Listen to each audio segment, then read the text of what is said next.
दोस्तों, इजराइल ने फिलिस्तीनियों के खिलाफ एक ऐसा कानून ला दिया है कि पूरी दुनिया में इसे मानवता के खिलाफ माना जा रहा है और हर कोई इस कानून की मजम्मत कर रहा है। इजराइल पर ईरान लगातार भारी पड़ रहा है और इस बात की बौखलाहट, खिसियाहट इजराइल अब फिलिस्तीनियों पर निकालने वाला है। पूरी खबर क्या है जानेंगे, हमारे साथ भरत जी हैं। भरत जी, इजराइल की संसद में एक बिल पास किया गया जिसमें फिलिस्तीनियों को लेकर बहुत ही गलत और कहा जाए कि सीधे मानवता के खिलाफ वाली बात कही जा रही है। दुनिया में आज तक ऐसा कोई कानून पारित नहीं हुआ, किसी भी संसद के भीतर ऐसा कोई कानून नहीं बना जो नागरिकों को सीधे सीधे 90 दिन के भीतर सूली पर चढ़ाने का सरकार को जगह देता हो कि 90 दिन के भीतर बिना सुनवाई, बिना अर्जी या बिना अगली कोर्ट में अर्जी दिए बिना उनको सूली पर चढ़ा दिया जाएगा। इजराइल ने फ़िलिस्तीन के नागरिकों को, अगर फ़िलिस्तीन का कोई नागरिक इजरायली नागरिक से लड़ा है, झगड़ा है या फिर अपने अधिकारों को लेकर उसने क्लैश किया है, तो फ़िलिस्तीन के नागरिक को 90 दिन के भीतर सूली पर चढ़ा दिया जाएगा, फांसी की सज़ा दे दी जाएगी। इजरायली संसद में ये कानून पास कर दिया गया है और ये कानून पास होने के बाद इजरायली सांसदों ने संसद के भीतर क्या कहा है कि आज इजराइल खेल के नियम बदल रहा है। जो यहूदियों की हत्या करेगा वो सांस नहीं ले पाएगा। पूरी दुनिया इस कानून की मजम्मत कर रही है, पूरी दुनिया इस कानून की खिलाफत कर रही है और उसी के साथ साथ पूरी दुनिया के अखबार और पूरी दुनिया इस कानून को लेकर के हैरान है। बीबीसी क्या लिखता है आपके सामने है। Palestinians convicted of deadly attacks face death penalty under new Israeli law। अगर अटैक करते हैं और डेडली अटैक्स होते हैं तो वो डेथ पेनल्टी के हकदार होंगे, जो नया रूल बनाया है इजराइल ने। अगली हेडलाइन न्यूयॉर्क टाइम्स की, बीबीसी के बाद न्यूयॉर्क टाइम्स आप देखेंगे तो न्यूयॉर्क टाइम्स ने भी यही लिखा है कि Israel passed a law that allows the hanging of Palestinians convicted of deadly attacks. आगे पूरी की पूरी बातें लिखी हुई हैं, हम अभी बताएंगे आपको। हिंदी में देख लीजिए, हमने हिंदी में भी दैनिक भास्कर, भारत का बड़ा अखबार है, लिखता है इजराइल में फिलिस्तीनी अपराधियों को 90 दिन में फांसी, अपील करने का अधिकार खत्म। मंत्रियों ने संसद में शैंपेन खोलकर जश्न मनाया। इस तरीके की रॉयटर्स भी यहाँ पर लिखता है Israeli parliament passed a law of death penalty of default sentence of Palestinians convicted in a military courts of deadly attacks in fulfilling the pledged by Prime Minister Benjamin Netanyahu for rights allies। आगे भी तमाम अखबार, अल जजीरा भी इसी बात को लिखता है कि यहाँ पर फांसी पर लटका देने वाला कानून। अच्छा, इसके बाद का दृश्य और शर्मिंदा करने वाला है कि इजरायली सांसद, यहाँ पर आप देखिए कि इस तरीके का अमानवीय कानून पास करने के बाद, इस तरीके का घृणित कानून पास करने के बाद संसद के भीतर यहाँ पर शैंपेन पी रहे हैं, खुशियाँ मना रहे हैं कि हमने फिलिस्तीनी नागरिकों की हत्या करने का कानून अपने यहाँ पास कर दिया है। उसकी खुशी में ये जश्न मना रहे हैं। दुनिया में कोई ऐसा देश, कोई ऐसा मुल्क नहीं मिलेगा आपको जो नागरिकों की हत्या करने, उनको फांसी पर लटका देने का कानून पास करने के बाद इस तरीके की खुशियाँ मनाए। व्यक्ति द्वारा व्यक्तियों की हत्या करने के बाद उनको लटका देने पर इस तरीके का कानून। और मैं एक चीज़ और आपको बताता हूँ, ये कानून किस तरीके से, ये जो यरूशलेम का इलाका है, ये आपकी स्क्रीन के ऊपर है, ये यरूशलेम का इलाका है इजराइल के भीतर। यहाँ पर वेस्ट बैंक के भीतर यरूशलेम का इलाका है। ये जो यरूशलेम है, इस यरूशलेम को फ़िलिस्तीन यानी जो अभी वेस्ट बैंक है वो भी अपनी राजधानी मानता है, वो भी अपनी कैपिटल इसको मानता है। और फ़िलिस्तीन भी, इजराइल भी इस बात को कहता है कि ये जो यरूशलेम है ये हमारी राजधानी है। और अभी क्योंकि अरब और इजराइल युद्ध जब अभी कुछ समय पहले हुआ था 1948-48 के आसपास, तो उस समय पूर्वी यरूशलेम को इजराइल ने कब्जा कर लिया था और उसके बाद इजराइल ने घोषणा की कि हमारी राजधानी है, यहाँ अपना सुप्रीम कोर्ट बना दिया, इसी जगह पर बड़े बड़े दफ्तर खोले और यहाँ तक कि नेतन्याहू का दफ्तर भी यहाँ पर है, लेकिन नेतन्याहू यहाँ रहते नहीं हैं, यहाँ अपने दफ्तर से काम नहीं करते हैं क्योंकि उनको यहाँ से खतरा लगता है। तो हुआ ये कि इन्होंने कहा कि हम अपनी राजधानी बनाएंगे, तो अमेरिका तक ने, संयुक्त राज्य अमेरिका तक ने अभी भी इजराइल की राजधानी जेरूशलम को नहीं कहा है। इन्होंने कहा आधी राजधानी हम बनाएंगे अपनी पूर्वी जेरूशलम को, लेकिन वेस्ट बैंक कहता है या फिलिस्तीन कहता है कि ये हमारी राजधानी है। दोनों कहते हैं ये हमारी राजधानी है आज की तारीख में। और यहाँ पर जो धार्मिक दृष्टि से जेरूशलम का जो महत्व है वो आपको मालूम ही मालूम है।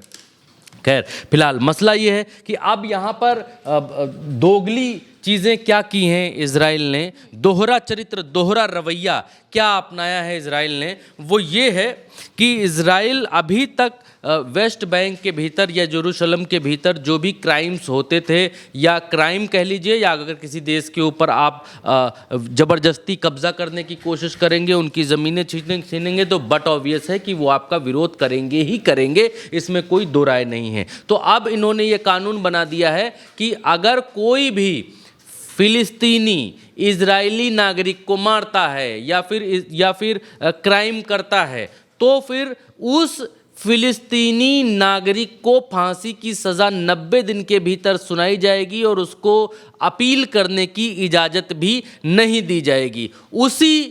उसी जेरूशलम में अगर किसी फिलिस्तीनी नागरिक को इजरायली नागरिक मार देता है, हत्या कर देता है, जान ले लेता है, तो उस फिलिस्तीनी नागरिक और इजरायली नागरिक दोनों के अधिकार तब अलग अलग हो जाते हैं। इजरायली नागरिक की तब जो पेशी होगी या तब उसको जो सज़ा सुनाई जाएगी या उसके ऊपर जो एक्शन लिया जाएगा, पहली बात एक्शन लिया ही नहीं जाएगा, दूसरी बात अगर एक्शन लिया जाएगा, मामला कोर्ट में जाएगा, तो वो सिविलियन कोर्ट में मामला जाएगा। नॉर्मल जो अपराधियों वाली अदालत होती है उसमें उनकी सुनवाई चलेगी। अगर किसी फिलिस्तीनी ने इजरायली को मारा है तो फिलिस्तीनी व्यक्ति का जो केस है वो 90 दिन के भीतर रफा दफा करके उसको फांसी पर लटकाया जाएगा। ये दोहरा चरित्र है, दोहरा रवैया है। वह यानी यरूशलेम में रहने वाले दो नागरिकों के लिए दो कानून हैं, अलग अलग कानून, इजरायली के लिए अलग है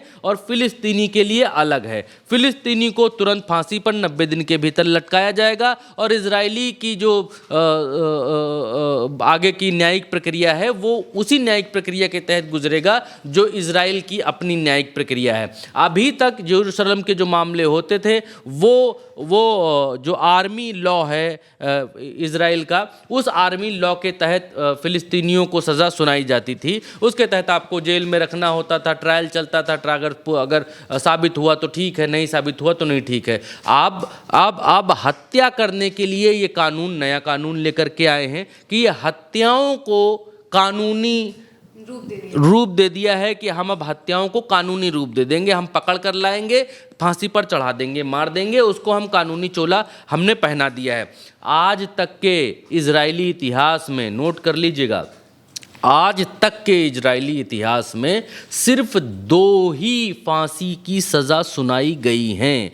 एक फांसी की सज़ा सुनाई गई थी 1948 में, जब इजराइल वर्सेस अरब युद्ध, 6 दिन का युद्ध जो हुआ था, उस युद्ध में इनके जो कैप्टन साहब हैं, वो इजराइल के ही जो कैप्टन साहब हैं, उनका नाम मैं बता देता हूँ, टोबियानेस्की उनका नाम था, इजराइल के कैप्टन थे वो, इजरायली सेना के। उनके ऊपर ये आरोप लगा कि भाई इन्होंने जासूसी की अरब देशों के लिए, उनको फांसी की सज़ा सुनाई गई, उनको फांसी पर लटका दिया गया। 1948 के उस युद्ध के बाद 1959-60 के आसपास जब कोर्ट में ये मामला सिद्ध हो गया कि नहीं वो जासूस नहीं थे, वो निर्दोष थे, उसके बाद उनके मरने के बाद, फांसी पर लटका देने के बाद उनकी सज़ा जो है वो निरस्त की गई, मरणोपरांत उनकी सज़ा निरस्त की गई। उसके बाद एक और मामला 1962-63 के आसपास आया जिसमें एक व्यक्ति को फांसी की सज़ा सुनाई गई। इसके अलावा पूरे इजरायली इतिहास में आज तक किसी को फांसी की सज़ा सुनाई नहीं गई। अब मसला ये है कि इजराइल खिसियाया हुआ है आज की तारीख में, और इजरायली जो संसद है उसको जो है नेसेट कहते हैं, और नेसेट में सोमवार को जो है फिलिस्तीनी अपराधियों को, जो टर्म्स यूज़ किया गया है वो टर्म यूज़ किया गया है अपराधियों का, और कहा गया है कि फिलिस्तीनी अपराधियों को सज़ा देने वाला बिल पास किया गया है। इसके तहत वेस्ट बैंक के फिलिस्तीनियों, मैं पढ़कर बता रहा हूँ आपको जो एग्जैक्ट वर्डिंग्स हैं इनके, जो कानून पास किया है उसकी मैं वर्डिंग्स बता रहा हूँ आपको। इसके तहत वेस्ट बैंक के फिलिस्तीनियों को, नॉट इजरायली, वेस्ट बैंक जो इलाका है वहाँ पर, जो यरूशलेम का इलाका है वहाँ पर इजरायली फिलिस्तीनी दोनों रहते हैं। इजरायली दावा करते हैं कि हमारी राजधानी है इसलिए वहाँ ये कब्जा करके बैठे हैं, अपने नागरिकों को भी बसा दिया, कोर्ट वोट सब मैंने बताया आपको वहाँ बसा दिया है, और अब वहाँ पर बट ऑब्वियस सी बात है झगड़े तो होंगे ही, क्योंकि वो इलाका पहले फिलिस्तीन का था, इन लोगों ने कब्जा किया 1948 में इजराइल अरब युद्ध के दौरान, तो क्लैशेस होते रहते हैं, इसमें कोई दो राय नहीं। क्लैशेस जनता के बीच में भी होते रहते हैं, और भी बाकी चीज़ें चलती रहती हैं। आज़ाद कराने के लिए जो उनके अपने क्रांतिकारी गुट हैं वो भी अपने फिलिस्तीन को आज़ाद कराने के लिए कुछ ना कुछ चीज़ें करते रहते हैं। तो आज की तारीख में लगभग 11,000 फिलिस्तीनी इनकी जेलों में बंद हैं, इजराइल की जेलों में। तो ये कानून पास करके क्या अब उन सारे फिलिस्तीनियों को जो इजरायली जेलों में बंद हैं उनको फांसी पर लटका देंगे? 9 से 11,000 फिलिस्तीनी बंद हैं इजरायली जेलों के भीतर, तो क्या आप सबको एक साथ फांसी पर लटका देंगे? 90 दिन के भीतर सबका ट्रायल चलाकर सबको फांसी की सज़ा दे देंगे? क्योंकि कहा क्या गया है अंदर वो बताते हैं। ये कहा गया है फिलिस्तीनियों को इजरायली नागरिकों की हत्या करने या आतंकवादी गतिविधि में शामिल होने पर सीधे मौत की सज़ा दी जा सकेगी। इसमें अपील का कोई भी अधिकार नहीं होगा। सज़ा सुनाए जाने के 90 दिन के अंदर फांसी दी जाएगी। ये कानून राष्ट्रवादी या आतंकवादी इरादे से की गई हत्याओं पर लागू होगा। हालांकि अदालत को विशेष कारणों से उम्र कैद की सज़ा देने का भी अधिकार होगा। ये बिल राष्ट्रीय सुरक्षा मंत्री इत्तमार बेन गुइर ने आगे बढ़ाया। बिल पास होने के बाद बेन गुइर कौन है? अभी आपने देखा सबसे शुरुआत में, ये जो भाई साहब ऊपर छोटी टोपी लगाकर खड़े हुए हैं, यही बेन गुइर हैं जो शैंपेन का गिलास उड़ेल रहे हैं। ये आपके सामने ये बेन गुइर हैं, और ये देखिए किस तरीके से पास हुआ। देखिए किस तरीके की खुशी, संसद के भीतर ही भाई लोग अपना सब शैंपेन वैम्पेन उड़ेलने लग गए, इतनी खुशी। हत्या का कानून देखिए, शैंपेन लूट लेने के लिए लोग एकदम टूटे पड़ रहे हैं कि भैया हम उड़ाएंगे, और इतनी खुशी। किसी भी दुनिया के मुल्क में फांसी की सज़ा पास कर दी आपने, और वो भी अनलॉफुल।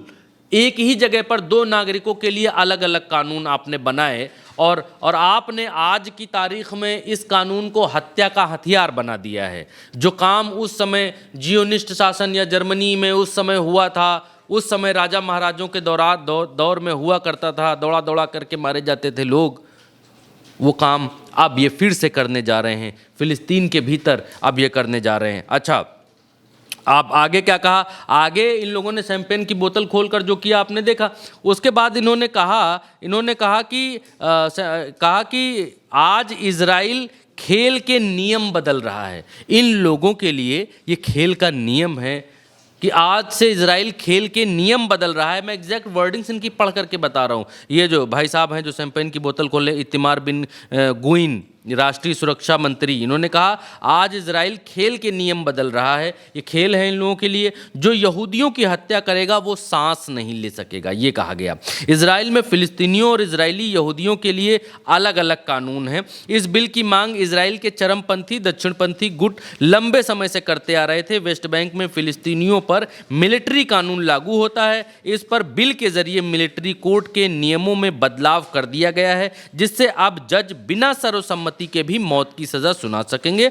दूसरी ओर इजरायली यहूदी बस्ती निवासी जो वेस्ट बैंक में रहते हैं, इजरायली जो वेस्ट बैंक में रहते हैं, उन पर इजरायली सिविलियन कानून ही लागू रहेगा। इस पर इजरायली कानून ही रहेगा। इसका मतलब यह है कि उनका मुकदमा सामान्य इजरायली नागरिक अदालतों में चलेगा, जिसका नतीजा यह है कि एक ही इलाके में दो लोगों पर एक ही तरह के अपराध पर अलग अलग सजा उनको दी जाएगी। फिलिस्तीनियों को अलग सजा है और इजरायलियों को अलग सज़ा है। और मानवाधिकार संगठनों ने इसका विरोध किया है, नस्ल भेदी भेदभावपूर्ण बताया है। और इस बिल का विरोध करते हुए इजराइल के जो मानवाधिकार संगठन हैं, सामाजिक संगठनों ने इजराइल के हैं, उन्होंने ये कहा है कि फ़िलिस्तीनियों के खिलाफ ये जो नस्ली हिंसा को बढ़ावा देंगे, ये फ़िलिस्तीनियों के खिलाफ अब नस्ली हिंसा बढ़ेगी, क्योंकि अब इजरायलियों को ये मालूम होगा कि भाई फ़िलिस्तीन के लोगों को मारने पर उनके खिलाफ जो कानून है वो नॉर्मल रहेगा। अगर फ़िलिस्तीनी कोई कदम उठाता है तो उसको फांसी पर टांग दिया जाएगा। तो अब ये वहाँ के लोग ही, इजराइल के लोग ही इस बात को कह रहे हैं कि अब नस्ली हिंसाएं ज़्यादा होंगी, अब फ़िलिस्तीनी लोग ज़्यादा मारे जाएंगे, इजराइलियन सब फ़िलिस्तीनियों पर जुल्म ज़्यादा करेंगे। क्योंकि अब कानून बना दिया है कि अगर फ़िलिस्तीनी कुछ बोलेगा, फ़िलिस्तीनी आगे बढ़ेगा तो उसके ऊपर चार्ज लगा देंगे। क्योंकि हर व्यक्ति ही आतंकवादी होगा और हत्यारा होगा ऐसा तो नहीं होगा। ये उनके ऊपर चार्ज लगाएंगे, चार्ज लगाकर जेल में डालेंगे और जेल में डालकर फांसी पर चढ़ा देंगे। इन्होंने एक रास्ता बना दिया है, एक हत्या को एक कानूनी रूप बना दिया है। इन्होंने नृशंस हत्याओं को कानूनी चोला यहाँ पर पहना दिया है। और एक और चीज़ बताते हैं, हाँ, सुप्रीम कोर्ट से में याचिका दाखिल कर दी गई। इजरायली लोग ही याचिका दाखिल किया है कि भाई इस कानून को खारिज किया जाए। और उसके बाद जो है अब जो है आज की तारीख में जर्मनी, फ्रांस, इटली और ब्रिटेन ने इस बिल के ऊपर चिंता जताई है। और जर्मनी, फ्रांस, इटली और ब्रिटेन ने कहा है कि ये कानून इजराइल के लोकतांत्रिक मूल्यों को कमज़ोर करता है। संयुक्त राष्ट्र पहले ही वेस्ट बैंक के सैन्य अदालतों की आलोचना कर चुका है। उन्होंने कहा है कि यह फ़िलिस्तीनियों के लिए सही जांच प्रक्रिया और निष्पक्ष सुनवाई के अधिकारों का उल्लंघन है। ये कानून 7 अक्टूबर 2023 के हमास हमले में शामिल आतंकियों पर लागू नहीं होगा। तो आपने देखा कि किस तरीके से फ़िलिस्तीन के नागरिकों को मारने के लिए, उनकी हत्याएं करने के लिए किस किस तरीके के जुगाड़ इजराइल निकाल रहा है। अपनी संसद में कानून पास कर रहा है कि इनको मारो, इनको लटकाओ, इनको पलाना करो।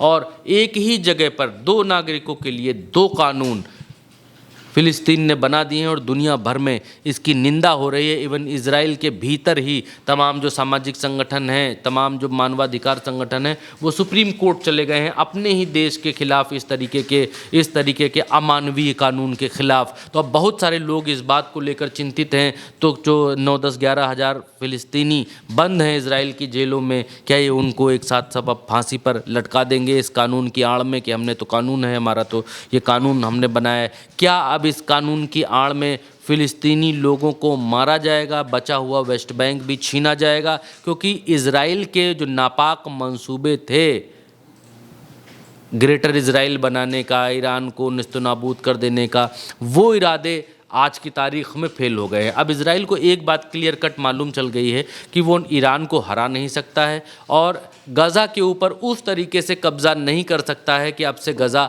हमारा हुआ। आज की तारीख में गज़ा के भीतर घुस गया है, सब किया है, बच्चों का दमन किया है, उनके साथ जो नृशंस चीज़ें की हैं वो तो की हैं। लेकिन वेस्ट बैंक गज़ा के ऊपर अगर मान लीजिए आज घुस तो गया ही, आज नहीं कल तो अगर कब्ज़ा कर लेगा तो भी उसमें कोई बहुत बड़ी बात नहीं है, क्योंकि गज़ा के भीतर जिस तरह की जुल्म जातियाँ हुई, वेस्ट बैंक का जो इलाका है वो अभी भी पूरी तरीके से अछूता है इजरायलियों से। तो क्या अब उस वेस्ट बैंक के इलाके को, जो बीच में छोटा सा इलाका वेस्ट बैंक का बचा हुआ है, मैं आपको दिखाता हूँ, वेस्ट बैंक का जो एक छोटा सा इलाका यहाँ पर इस नक्शे में नहीं दिखाई दे रहा है, इस जगह पर वेस्ट बैंक का एक छोटा सा इलाका है। ये रहा इलाका, ये छोटा ऐसे करके इलाका है। ये पूरा इस वेस्ट बैंक के इलाके को भी निगल जाने की फिराक में है क्या इजराइल? अगर उसका मंसूबा यहाँ ईरान में कामयाब नहीं होता है, इधर लेबनान में, दक्षिणी लेबनान में हिजबुल्लाह बहुत तगड़ा मार रहा है, इनको यहाँ पे कामयाब नहीं हो रहा है, तो क्या ये अब इस वेस्ट बैंक को निगल जाने की फिराक में है